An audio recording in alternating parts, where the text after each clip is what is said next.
कविता सुनाती हूं। कविता कहिए, गाना कहिए, पुराना है, मैं हमेशा सुनाती हूं ये हर कथा में, क्योंकि कुछ ऐसी बातें होती है जो जीवन की सच्चाई सामने रखती है, उनको सुनना चाहिए। सुना मेरे हिसाब से बहुतों ने होगा, पर उस वक्त इतना ध्यान नहीं दिया होगा, मैंने भी नहीं दिया था। पर आज जब दुनिया की सच्चाई देखते हैं ना, उनके व्यवहार को देखते हैं, ऐसा लगता है बहुत पहले ये बात लिख दी गई, कितनी सच लिख दी गई।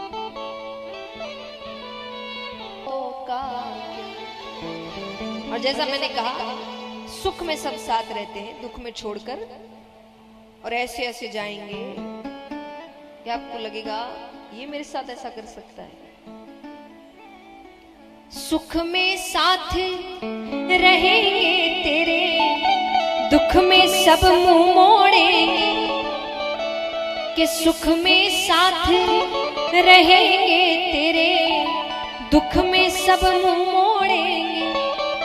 दुनिया वाले तेरे होकर तेरा ही दिल तोड़ेंगे, कि दुनिया वाले तेरे होकर तेरा ही दिल तोड़ेंगे। और क्या उम्मीद रखते हैं आप ऐसे लोगों से? यहाँ कितने हैं जो मानते हैं भगवान हर जगह से मुझे देख रहा है? कौन कौन मानता है? फिर भी गलत काम करते हैं, जानते हुए हर कोने से देख रहा है, सबका हिसाब होने वाला है। तो मनुष्य कैसा है? देते हैं भगवान को धोखा,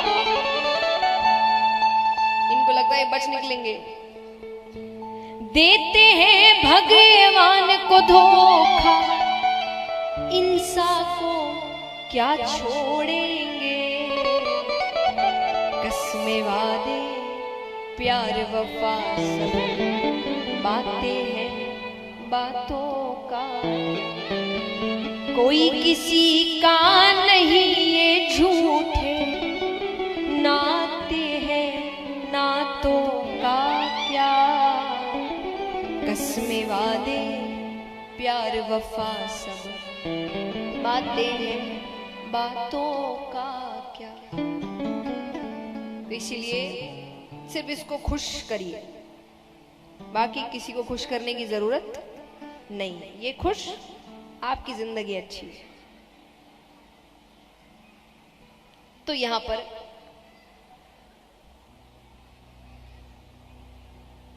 गयासुर की कथा आती है।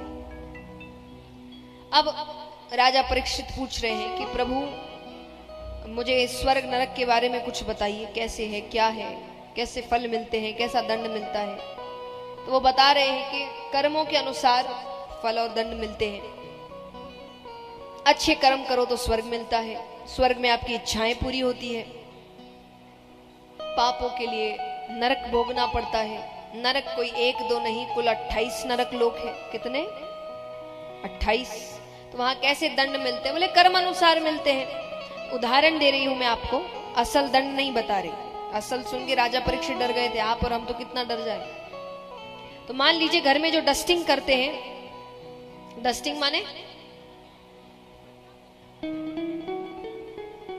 साफ सफाई, थोड़ा जो सूखी धूल बैठ जाती है उसको साफ कर रहे हैं। तो डस्टिंग कर रहे हैं, डस्टिंग करने का कपड़ा है, उसको साफ कैसे करोगे?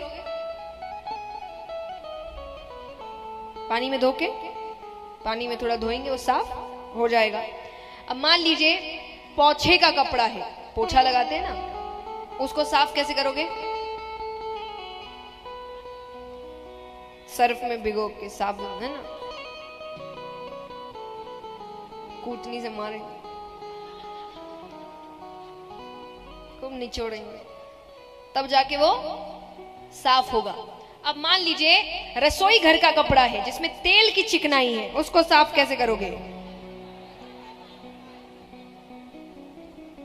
गरम गरम खौलते हुए पानी में डाला जाएगा, कॉस्टिक सोडा इत्यादि डाला जाएगा, खूब कूटनी से पीटा जाएगा, तब जाके वो साफ होगा। तो जैसा कपड़ा वैसी सफाई, जैसे पाप वैसा दंड।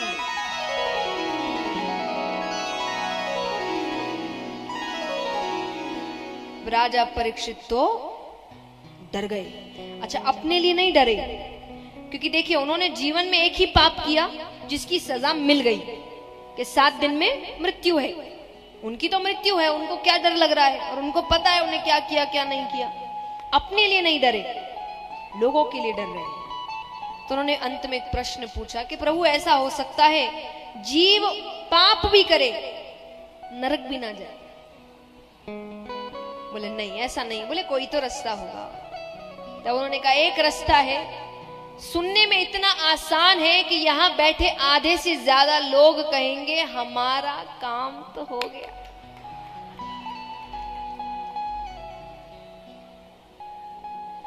लेकिन करना उतना ही कठिन है। तो सुखदेव जी कहते हैं अंत समय में जिसके मुख में भगवान का नाम आ जाए वो नरक नहीं जाता। आसान है ना, ले लेंगे, कौन सी बड़ी बात है। पर जन्म जन्म मुनि जतन कराही, अंत राम कही आवत नाही। बड़े बड़े मुनि इसका जतन करते हैं, उनके मुख में भी अंत समय में भगवान का नाम नहीं आता। क्योंकि एक तो उस वक्त बहुत पीड़ा होती है, उससे ध्यान हट, पूरी जिंदगी आंखों के सामने आ जाती है। फिर अगर उससे ध्यान हट भी जाए तो ध्यान कहाँ जाता है, पति से मिल लूं, पत्नी से मिल लूं, बच्चे से मिल लूं, माँ से मिल लूं, इससे मिल लूं, उससे मिल लूं। जिसमें मन ज्यादा है ध्यान वहीं जाता है, जिसमें मोह ज्यादा है। मोह किसी में भी हो सकता है व्यक्ति का। एक कहानी आती है कि एक व्यक्ति था बहुत कंजूस, इतना कंजूस हर चीज में, ये नहीं वो नहीं, ऐसा नहीं वैसा नहीं, ये मत करो वो मत करो, यह मत खर्च करो। पूरी जिंदगी उसकी इसी में गई, बच्चों को हर चीज में ये नहीं वो नहीं, बहुत कंजूस। साल बीते, अंत समय आया, बिस्तर पर है कमरे में, बेटे सब आस पास खड़े हैं, बहुएं खड़ी हैं, हालत इतनी खराब है कि ठीक से आवाज भी नहीं निकल रही, पर एक तरफ इशारा कर रहा है। बच्चों को लग रहा है जिंदगी भर तो कंजूसी करी तो कहीं तो धन संभाल के रखा होगा, तो वही बताने की कोशिश कर रहा है। तो अब बच्चों को लग रहा है कि बताने से पहले चला ना जाए। तो बच्चे कहे कि कहां कहां, अब उससे बोला नहीं जा रहा, वो इशारा कर रहा, वो करे क्या तोड़े, दीवार तोड़े, यहां रखा है वहां रखा, उसको लग रहा है ये चला ना जाए। अंत में छोटे बेटे ने कहा कि काम करते हैं, मैं पिताजी के मुख की ओर अपना कान एकदम करीब ले जाता हूं और पिता आप बोलने की कोशिश करिए। तो एकदम पास लेकर गया अपना कान, और पिता कहते हैं कि जब पूरा परिवार यहां बैठा है तो हॉल का पंखा क्यों चल रहा है?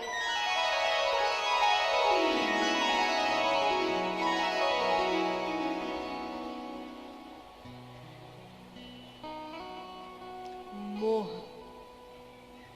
ये मोह पड़ जाता है ना जब कुछ नहीं सूझता, मर रहा है वो, सब कुछ यही छूट रहा है, उस वक्त भी उसको लग रहा है कितना बचा के चला जाओ। ऐसे में व्यक्ति को भगवान याद आएंगे? किसी को नहीं है, दूर दूर तक ख्यालों में नहीं आते किसी के। लेकिन अगर आ गए तो नरक नहीं जाए।